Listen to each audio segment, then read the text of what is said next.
dominando o ciclo de mercado. Aprenda a reconhecer padrões para investir com segurança.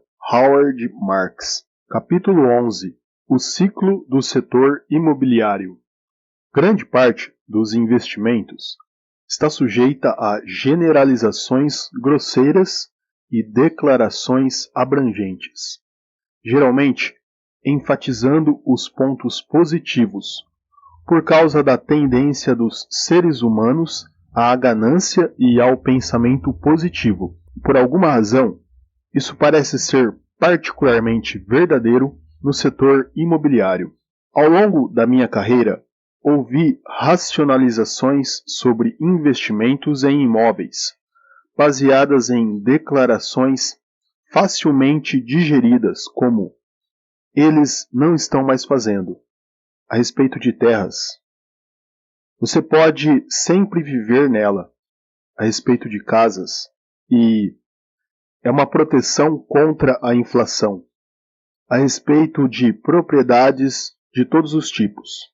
O que as pessoas acabam aprendendo é que, independentemente do mérito por trás dessas declarações, elas não protegem um investimento feito a preços muito altos. O ciclo imobiliário tem muito em comum com outros ciclos, como o que controla a provisão de capital ou de crédito. Eventos positivos e o aumento da lucratividade levam a um maior entusiasmo e otimismo. Um estado psicológico favorável encoraja o aumento da atividade. Isso inclui fazer mais de alguma coisa e com base em suposições mais otimistas, pagar mais caro para fazê-lo e ou baixar os padrões a serem atendidos, se for necessário. Tudo isso leva a presumir um risco maior. A combinação de psicologia positiva com o aumento da atividade faz com que os preços dos ativos subam, o que estimula ainda mais a atividade, gera mais aumentos de preços e eleva o risco. Daí ser inevitável que esse ciclo virtuoso assuma a aparência de ser ininterrupto. E essa ilusão leva os preços dos ativos e o nível de atividade longe demais para serem sustentados. Mas quando o noticiário vai se tornando menos positivo e o meio ambiente menos hospitaleiro, os níveis de psicologia, atividade e risco se mostram excessivos. O mesmo valendo para os preços dos ativos. A correção de preços resultante faz com que a psicologia se torne menos positiva, causando desinvestimento, o que pressiona ainda mais os preços e assim por diante. Esses são todos os elementos que a maioria dos ciclos financeiros tem em comum. Isso inclui o ciclo no setor imobiliário. Este, porém, incorpora outro ingrediente que os demais, de modo geral, não compartilham: os longos prazos de maturação inerentes a esse setor de atividade. No mercado de crédito, por exemplo, boas notícias e psicologia otimista elevarão os empréstimos assim que os bancos de investimento puderem alinhar os devedores e perspectiva e imprimir os prospectos. Desse modo, o aumento do interesse dos credores se traduz quase instantaneamente em aumento da demanda por títulos, rendimentos menores, padrões mais baixos para a concessão de empréstimos e aumento do volume de empréstimos e emissão de títulos. Já no mercado físico de construção de imóveis, o mundo dos estabelecimentos tradicionais, pode haver atrasos significativos. Antes que um novo edifício possa estar pronto para ser comercializado, aumentando a oferta de espaço e, assim, pressionando os preços do metro quadrado para baixo, se a demanda não aumentar rapidamente, é preciso, letra A, elaborar estudos de viabilidade econômica. B. Encontrar e comprar um terreno. C. Fazer o projeto do edifício. D. Estudar o impacto ambiental. E. Obter a permissão da autoridade municipal para construir, às vezes, exigindo modificações nas leis de zoneamento. F. Obter o financiamento. E G. Enfim, concluir a construção. Esse processo pode durar vários anos e, no caso de um grande projeto, exceder uma década. E as condições do mercado podem mudar significativamente ao longo desse período. Usarei uma descrição do ciclo de desenvolvimento imobiliário de Dito, idem, em tradução livre, de janeiro de 2013 para ilustrar. Como informei naquele memorando, geralmente é claro, simples e regularmente recorrente. Épocas desfavoráveis arrefecem o nível de atividade de construção e limitam a disponibilidade de capital para esse mercado. Épocas desfavoráveis arrefecem o nível de atividade de construção e limitam a disponibilidade de capital para esse mercado. Passado um tempo, o ambiente fica menos ruim e, por fim, até bom. A melhora da economia eleva a demanda por imóveis. A demanda adicional, representada pelos poucos edifícios cuja construção havia sido iniciada durante o período mais fraco e que agora estão no mercado, faz com que o quadro de oferta-demanda aumente e, assim, os preços dos aluguéis e as vendas subam. Isso melhora as condições do mercado imobiliário, reavivando a vontade de construir dos empresários. O ambiente e a economia vivendo tempos melhores deixam os provedores de capital mais otimistas. Nesse estado de espírito, o financiamento torna-se mais prontamente disponível. Financiamento mais barato e fácil aumenta os retornos pro forma, método de cálculo baseado nas condições vigentes, em projetos potenciais, elevando sua atratividade e espicaçando o desejo dos empresários de obtê-los. Com maiores retornos projetados, empreendedores mais otimistas e provedores de capital mais generosos, o ritmo de construção deslancha. Os primeiros projetos concluídos encontram forte demanda reprimida. São prontamente alugados ou vendidos, dando bons retornos. Esses bons retornos, além das manchetes diárias cada vez mais positivas, dão luz verde a mais projetos e financiamento de imóveis. Guindastes enchem o céu e gruas adicionais são encomendadas às fábricas. Mas esse é um ciclo diferente. Leva anos para os prédios começarem a ser finalizados. Nesse interim, os primeiros que ficam prontos saciam a fome da demanda reprimida. O período entre o início do planejamento e a cobertura de um prédio é geralmente longo, o suficiente para que a economia passe de um boom a outro.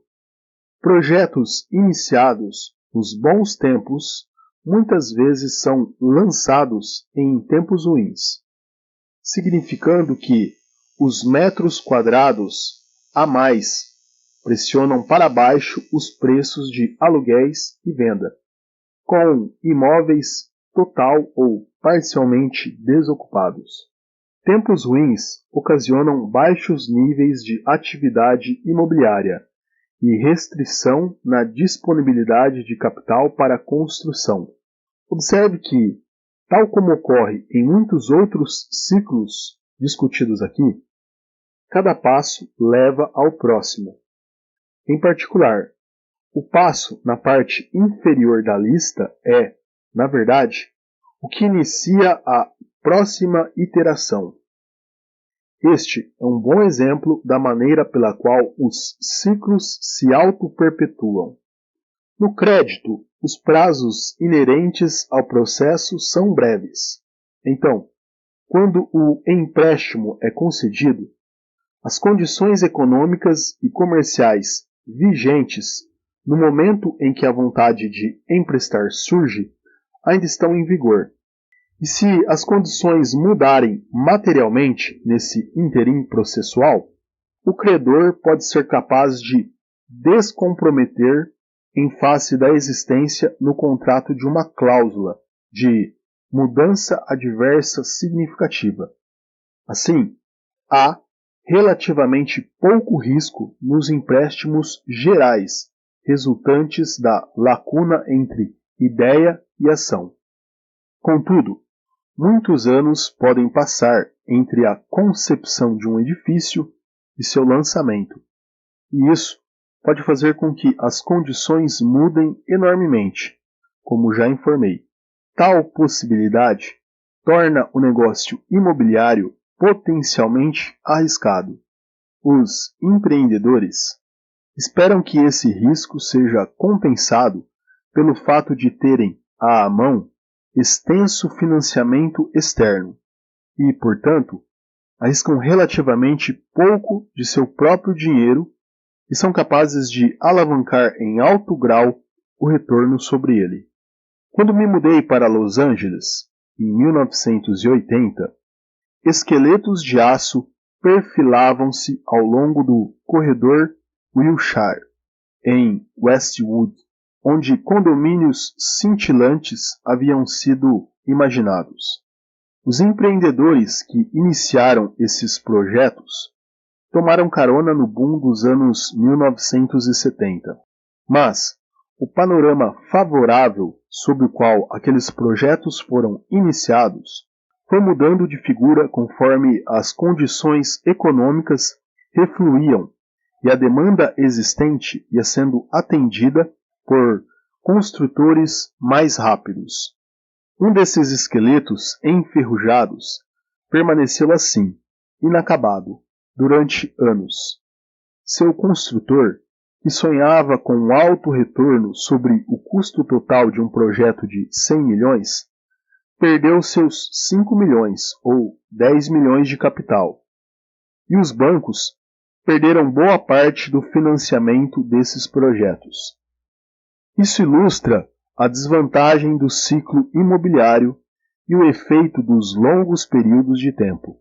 Já os investidores que compraram esses prédios inacabados, muitas vezes de quem os financiou e os havia retomado e os concluíram, com frequência se beneficiaram da capacidade de comprá-los por menos do que havia sido investido em terreno, planejamento, licenciamento e construção parcial, da redução do custo para finalizá-los, graças a preços mais baixos de mão de obra e materiais em um ambiente sem boom. Do período mais curto entre o reinício e a construção do prédio, da possibilidade de que, assim como foram aprovados nos bons tempos e passaram por maus momentos, os projetos paralisados, adquiridos em tempos ruins, entrassem no mercado nos bons tempos. O longo tempo de espera no desenvolvimento imobiliário abria essa possibilidade, e minha equipe entrou nessa. Isso ilustra o impacto dos ciclos no potencial de lucro. Iniciar projetos em tempos de boom pode ser uma fonte de risco. Comprá-los em tempos fracos pode ser muito lucrativo. Tudo depende do que você faz e quando faz. Uma bela tacada, como se diz no bilhar. Há, no campo imobiliário, um outro aspecto dos ciclos, que pode ser visto claramente, embora ele também afete os ciclos em muitas outras áreas. O fato de que as decisões das pessoas geralmente não levam em conta o que os demais estão fazendo. Veja um exemplo. Quando há prosperidade, riqueza e bons sentimentos afloram, é normal crescer a demanda por moradias, resultando em aumento no preço das casas e aumentar a disponibilidade de financiamento hipotecário. Muitas vezes, isso agrava a carência de moradias na medida em que a demanda por elas aumenta em relação à oferta, algo cujo ajuste é lento. Altos preços das residências, disponibilidade de financiamento e construtoras ansiosas por obtê-los unem-se para estimular a construção de novas casas para atender à demanda. Um construtor de residências pode concluir que há demanda não atendida por 100 casas em sua cidade. Cauteloso e premido pelos limites de sua escala e acesso a fundos, decide construir apenas 20 novas casas. Até aqui, beleza. Mas, e se 10, como ele, tomarem a mesma decisão? Aí, 200 casas serão construídas, ou seja, serão construídas mais casas do que a demanda. E quando esses imóveis chegarem ao mercado, a economia pode ter esfriado, as pessoas podem não se sentir tão prósperas e, dessa forma, a demanda por casas pode ser bem menor. Nesse caso, as 200 novas residências podem encontrar uma escassez de demanda, o que significa que elas não serão vendidas ou serão vendidas por preços muito inferiores àqueles que serviram de base para a decisão de construir. Agora, as condições se inverteram. A economia patina. O acesso ao financiamento diminui, dificultando a obtenção de hipotecas por potenciais compradores. E há um estoque considerável de casas não vendidas. Claramente, o mais inteligente é parar de construir. Então, todos os construtores fazem isso ao mesmo tempo. Ou seja, na próxima vez que a economia melhorar, pode não haver casas suficientes para atender ao aumento da demanda. E, assim, a roda gira. A seguir, uma descrição objetiva de um aspecto de um ciclo em ação. E não é hipotética. Na conferência Oaktree de 2012, meu parceiro Raj Shori mostrou um dos gráficos mais interessantes que já vi. O gráfico registra, para o período de 1940 a 2010, o número anual do início de construção de novas residências nos Estados Unidos. O que me impressionou não foi o fato de que os empreendimentos habitacionais de 2010 estavam no nível mais baixo desde 1945, comparáveis aos níveis um pouco menos deprimidos de 1940, pois essa observação conta apenas parte da história. Não leva em conta o crescimento desde os anos 1940 na população dos Estados Unidos, a fonte da qual surgem aumentos de longo prazo na demanda por habitação. Assim, enquanto os números em 2010 eram os mesmos de 1940, a proporção em relação à população, sem dúvida um número muito mais significativo, era apenas metade do nível altamente deprimido de 1940. A explicação é que praticamente ninguém havia retomado a construção de casas após a crise hipotecária do subprime, colapso imobiliário e a crise financeira global de 2007 e 2008.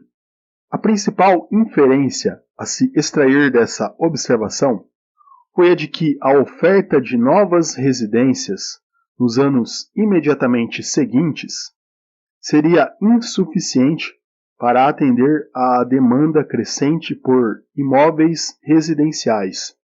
Na época, generalizou-se a convicção de que nunca poderia haver uma recuperação na demanda por residências.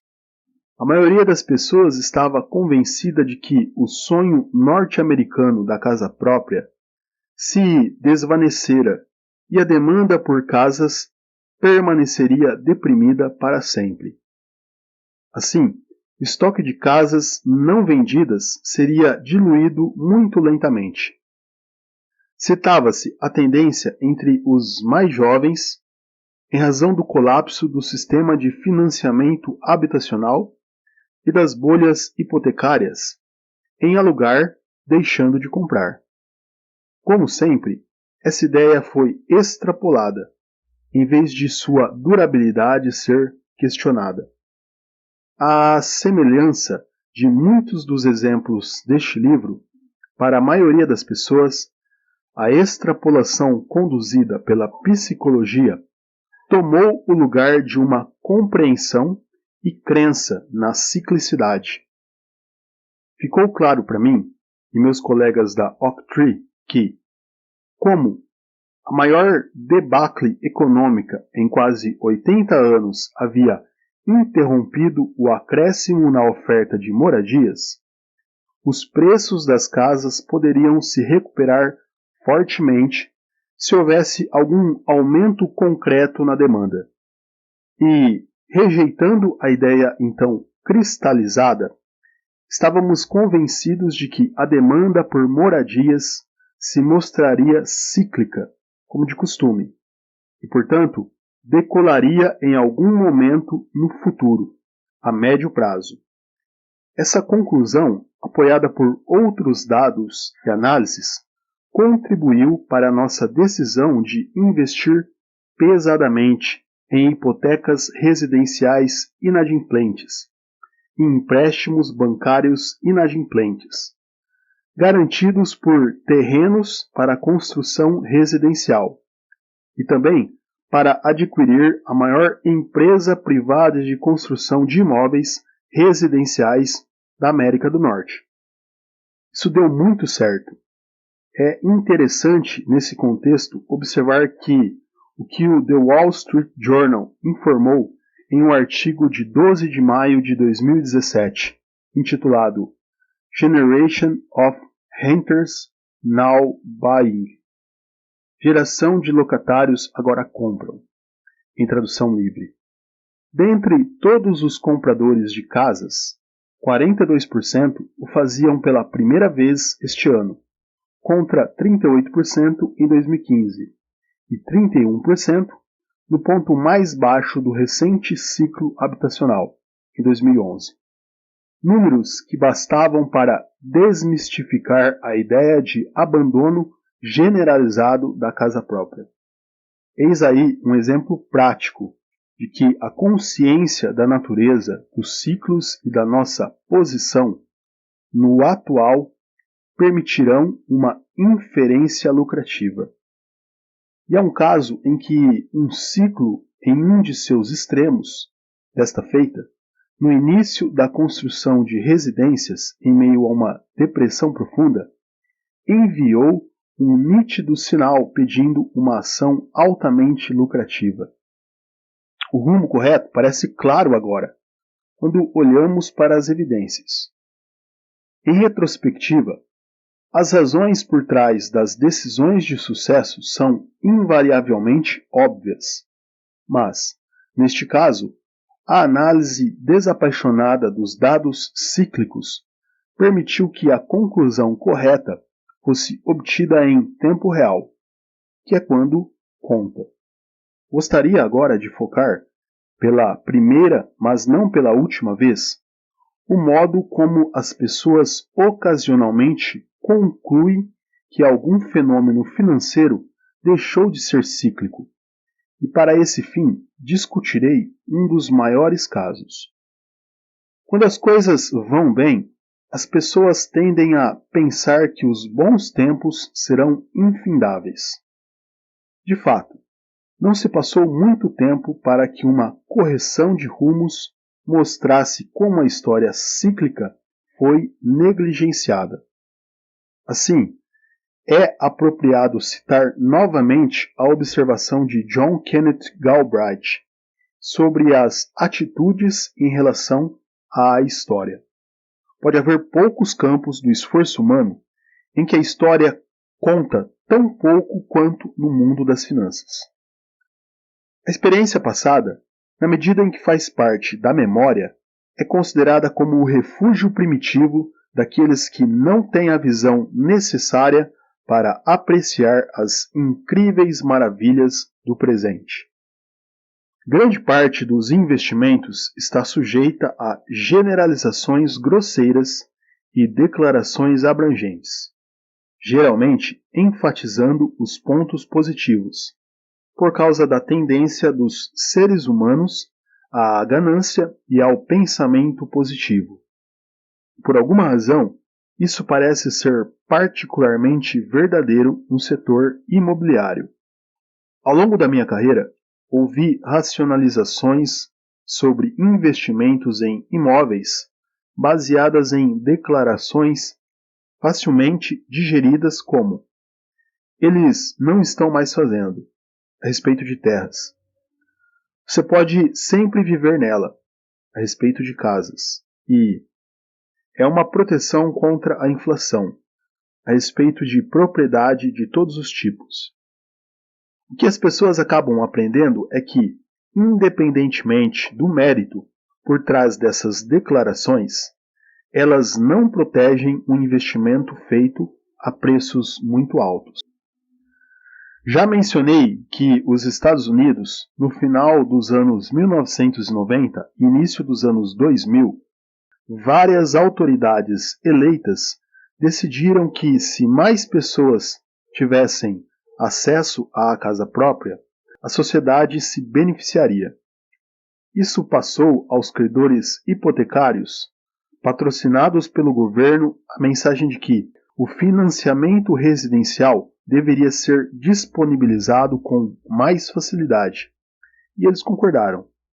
Tal diretriz, combinada ao declínio acentuado das taxas de juro que ocorria na época, teve um poderoso efeito estimulante sobre os potenciais compradores de imóveis residenciais. O fluxo de dinheiro para as hipotecas foi fortemente encorajado por outra característica do setor imobiliário: empréstimos hipotecários são seguros. Isso foi baseado na convicção de que uma onda nacional de inadimplência de hipotecas não poderia acontecer.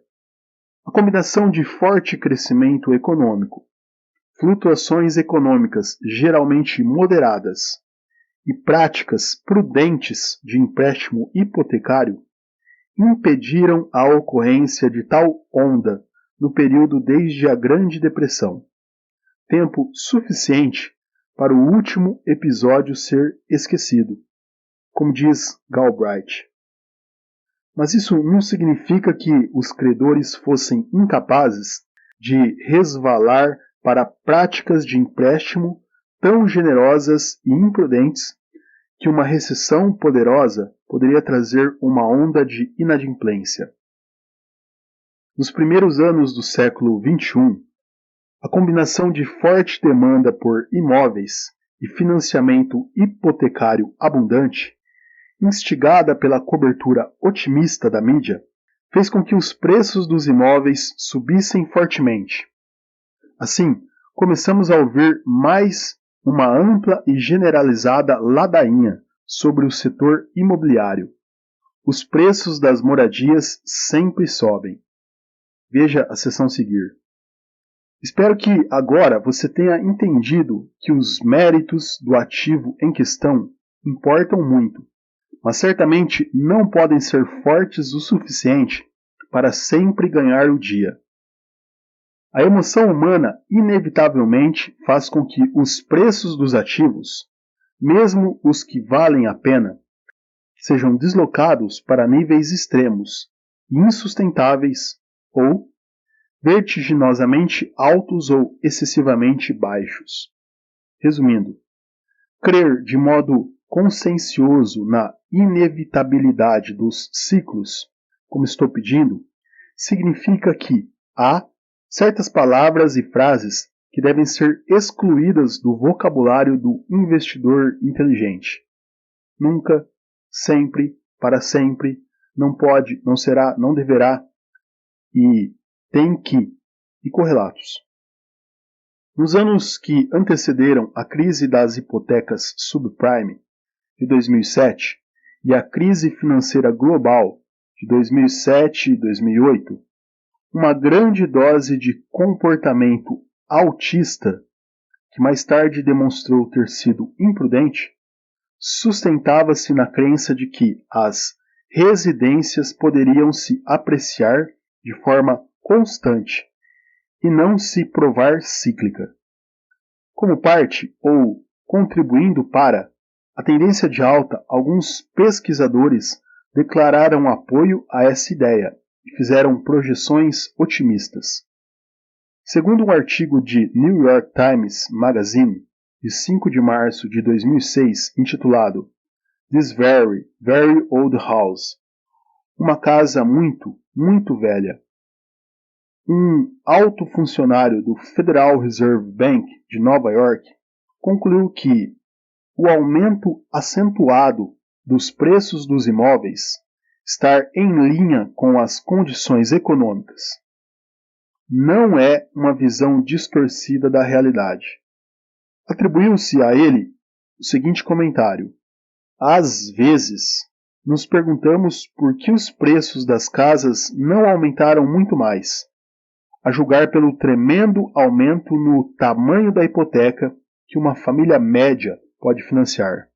O artigo também mencionou que na Universidade de Columbia e da Wharton School, especialistas da mesma opinião concentram-se no que eles chamam de cidades-estrelas.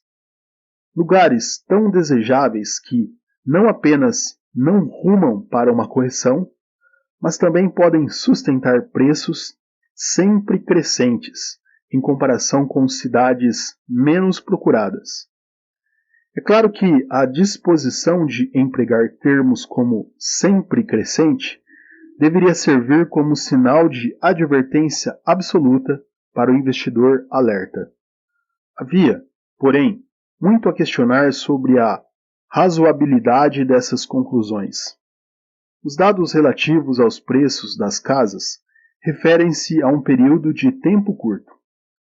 O fato de que declarações sobre a tendência do preço da casa média vendida em um determinado ano não necessariamente dizem nada sobre o desempenho do preço de uma determinada casa ou de todas as residências. Por exemplo, não há ajuste para mudanças físicas na casa média ao longo do tempo, ou no mix de casas vendidas naquele ano, em relação a todas as residências. Da mesma forma, não há ajuste para o fato de que bairros e cidades inteiras ganham ou perdem importância, prestígio ao longo do tempo, afetando o valor das casas. Por esse motivo, declarações sobre casas em uma determinada cidade ou bairro não seriam necessariamente aplicáveis a residências em geral. Por isso, achei muito interessante quando This Very, Very Old House foi publicado em 2006. O artigo mencionava um estudo que solucionou muitos desses problemas metodológicos, seguindo o preço de uma única casa em Amsterdã, uma que Pieter Francis construiu em 1625. Dali em diante, virtualmente inalterada, mudara de mãos 6 vezes, mas sua localização no bairro do Canal Herbrugge continuava sendo a mais desejável de Amsterdã. Ou seja, a questão não era sobre se o preço da casa média havia subido, mas sim como o preço de uma determinada casa fora se formando.